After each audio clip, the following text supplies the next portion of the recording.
ఒక cinema release అయింది. ఆ సినిమాలో కతానా అనే ఒక జపాన్ నైఫ్ను తల్వార్ను ఆయన తిప్పిండు. దాంతో ఆయన దగ్గర ఉన్నట్టు ఒక కానిస్టేబుల్ ఒక ప్రాణం జస్ట్ తృణప్రాయంగా ఆయన ప్రాణం మిస్ అయిపోయింది ఆయనది.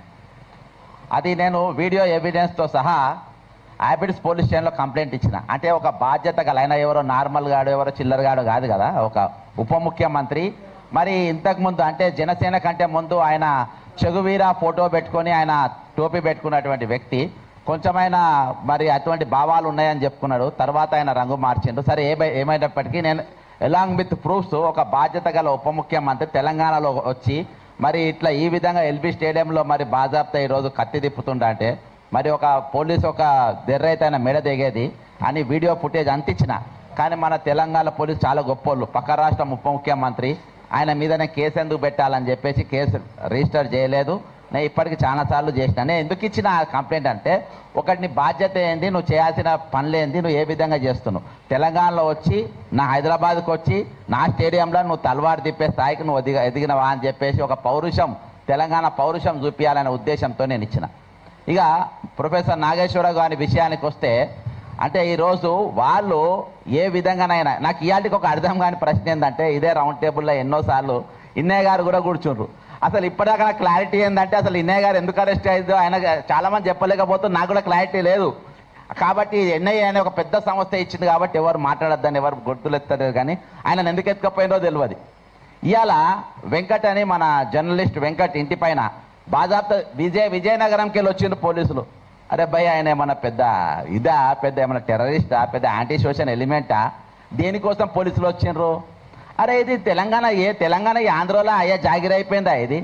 అంటే అక్కడికి వెళ్ళి హైదరాబాద్ తెలంగాణ పోలీసు వాళ్ళు వస్తారు, ఇక్కడ వచ్చి ఇళ్ళ మీద పడతారు. అరే మేము మామూలు వాళ్ళమా? మేము ప్రశ్నించే గొంతుకలం. మేము మొన్న బండి సంజయ్ కేంద్ర మంత్రి కొడుకు ఒక ఇష్యూలో పాల్గొంటేనే ఇక్కడనే రౌండ్ టేబుల్ మీద పడ్డాం, అరెస్ట్ అయ్యేదాకా ఎంబడి పడ్డాం. లాస్ట్కు ఒక 267 మంది పోలీసులు ప్రశ్నించే గొంతుల పైన కేసులు పెట్టే కాడికి తీసుకొని వచ్చినాం. అరే అంత గట్టి స్వరాలు ఉన్నాయి ఇక్కడ. ఇలా అంటే పోలీసు వాళ్ళు ఎట్లా వస్తున్నారు అసలు ఆంధ్రాకి వెళ్ళి ఇక్కడికి పోలీసులు? జగన్ రెడ్డి గారు మీకు రెడ్డి గారికి నాయుడు గారికి ఏమైనా ఉన్నదా లింకు?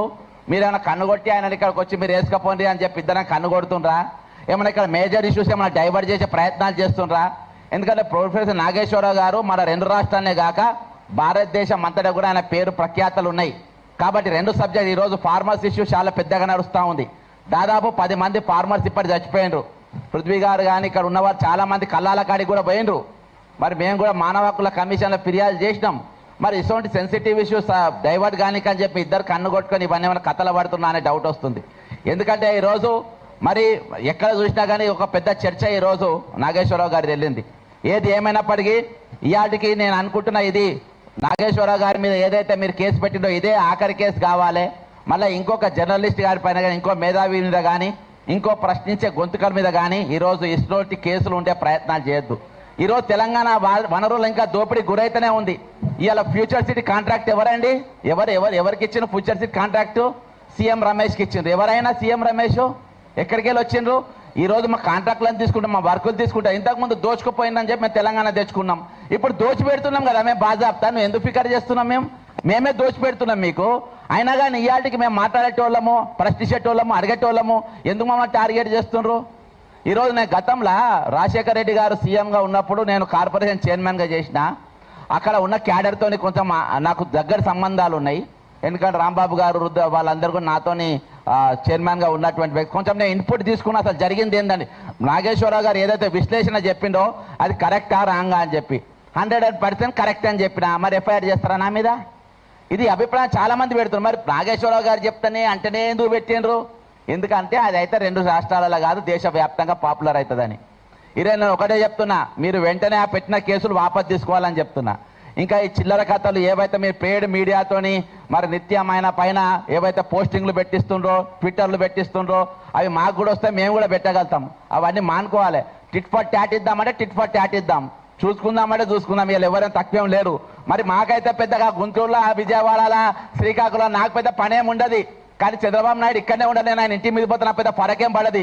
పవన్ కళ్యాణ్ అంటే వాళ్ళు హైదరాబాద్కి రావాలని వాడు ఇంటికి పోతా, వాళ్ళు ఎట్లా ఇక్కడ తిరుగుతారో చూస్తానే బాజాబ్తా హెచ్చరిక చేస్తున్నా. మీరు ఏమన్నా రాసుకోండి. ఇవాళకెళ్ళి ఇక్కడ ప్రొఫెసర్ నాగేశ్వరరావు గారి మీద పెట్టిన ఎఫ్ఐఆర్ వాపస్ తీసుకోకుంటే చంద్రబాబు నాయుడు అనేటువంటి హైదరాబాద్ లో తిరిగాడు, లోకేష్ అనేటువంటి హైదరాబాద్ లో తిరిగాడు. ఈడ పౌర సమాజం మొత్తం కళ్ళెత్తది. ఈడ మా